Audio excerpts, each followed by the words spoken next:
Halo teman-teman semuanya, Assalamualaikum warahmatullahi wabarakatuh. Om Swastiastu, Namo Buddhaya, Salam Kebajikan. Oke teman-teman sebangsa dan setanah air yang saya cintai dan saya banggakan dimanapun Anda berada. Mudah-mudahan teman-teman diberikan kesehatan dan dimudahkan rezekinya, amin Allahumma amin.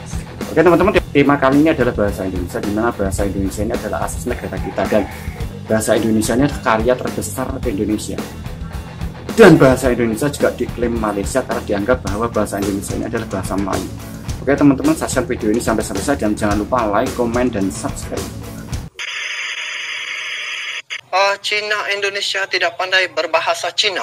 Habis itu bahasa apa dia pakai? Bahasa Indonesia mungkin. Oh ini secret recipe. Oh wow, menarik nih.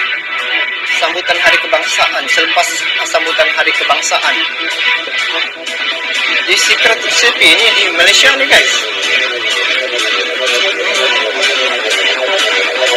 Sedang aku menikmati makan, tiba-tiba terdengar hilai tawa dari meja sebelah. Terlihat mereka sedang berbual dengan rancak sekali.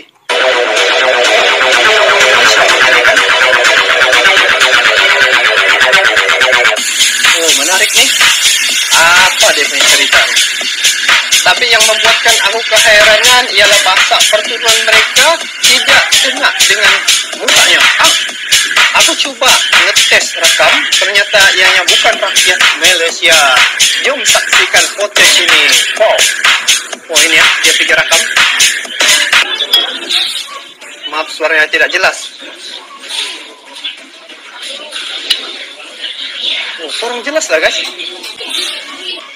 Ternyata sekali mereka bukan orang Malaysia. Oh, yang ini lah, yang orang Indonesia dong. Tapi kalau tengok duit yang dikira ni duit Malaysia nih. Oh, kurang jelas lah guys. Oh ini Cina daripada Indonesia. Udah berapa jelas suaranya? Aku tidak puas hati, so aku tanya sendiri pada dorang. Oh, gitu. Oke. Untuk mangtanya. Asal mana? Oh, iya kan. Kita semua belajar. Ini belajar tadi ada tugas, ada homework dari sekali sebelum datang ke. Oh, rupanya dorang ini daripada Indonesia. Contohnya lah. Ya, foto. Oh, Lancung nih. semua tadi dari Indonesia sekarang. Ya. Kamu bangsa apa? Chinese. Semua tadi Chinese. Ya. Kamu di luar negara masih berbahasa Indonesia. Di luar negara masih berbahasa Indonesia. Ya, sama dia tak bisa Ya. Oh, di sana tidak boleh berbahasa Mandarin. Wow, menarik ya.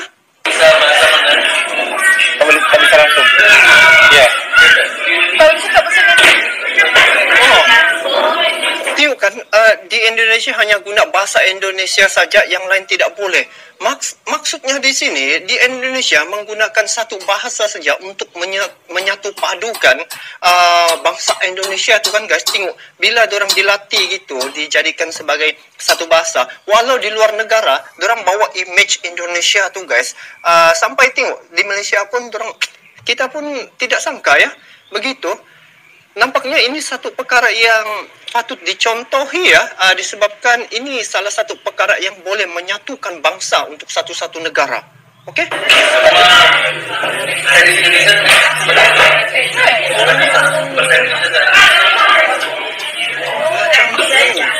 Walaupun itu bahasa you punya bahasa.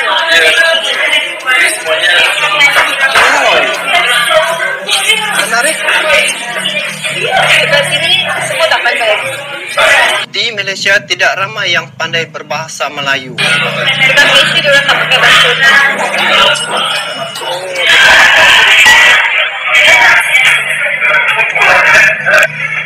Begitulah sedikit pengurapan yang sudah aku lakukan. Oh, okey. Betapa puas jati diri seorang terhadap negara sendiri. Di luar negara pun masih menggunakan bahasa. Paling menyedihkan ada di kalangan rakyat Malaysia sendiri yang tidak tahu berbahasa kebangsaan. Betul nih guys, ini real nih. Sepatutnya Malaysia menjadikan Indonesia sebagai contoh ya, untuk mendidik rakyat menggunakan bahasa Malaysia sebagai bahasa pengantar utama negara. Okey, satu poin.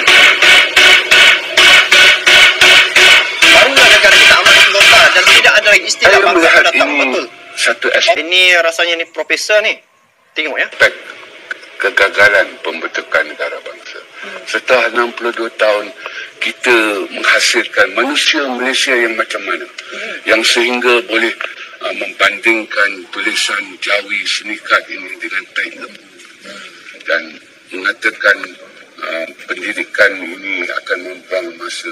Masih mempunyai mentaliti pendatang. Walaupun sudah 62 tahun di sini dan mereka marah kalau dipanggil pendatang. Sebab mereka kata mereka sudah 4 keturunan di sini. Ya, itu secara fizikal. Tetapi dari segi mentaliti itu, apa yang diperkatakan di situ memperlihatkan tidak ada rasa keterikatan kepada negara. Betul. They just don't belong to this country. So guys, untuk ulasan saya pada kali ini, sebenarnya apa yang saya rasa menjadi satu perkara yang patut dicontohi, seperti mana orang Indonesia lah kan guys, tengok. Yang saya nampak, ini baru testimoni pertama. Mungkin sebelum ni ataupun kebanyakan sana orang-orang Cina ya, dia menggunakan bahasa Indonesia majoritinya. Dan kalau dibandingkan dengan Malaysia guys, saya minta maaf lah, bukan juga saya merendah-rendahkan negara Malaysia, tetapi ini yang berlaku sebenarnya. Oke teman-teman, sudah kita saksikan bersama-sama bagaimana reaksi YouTuber Malaysia tentang bahasa Indonesia ya teman. Dimana kita lihat bersama seorang warga negara Malaysia berbangsa China tidak mampu berbahasa Melayu yang baik dan benar. Justru mayoritas penduduk Malaysia yang beretnis Chinese atau China tidak mampu berbahasa Melayu yang baik dan benar.